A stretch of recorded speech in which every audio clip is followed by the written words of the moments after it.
How to Check Drafts in TikTok, Step-by-Step Voiceover Script. Welcome to today's tutorial. In this video, I'll show you how to check your saved drafts on TikTok. Drafts are videos you've created but haven't posted yet.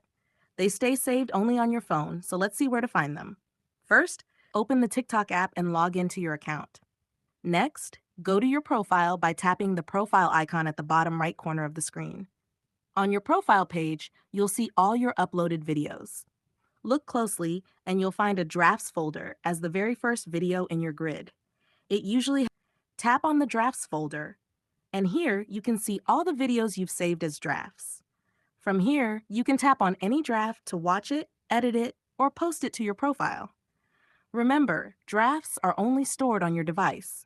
If you uninstall TikTok or switch to another phone without backing them up, your drafts will be lost. And that's it.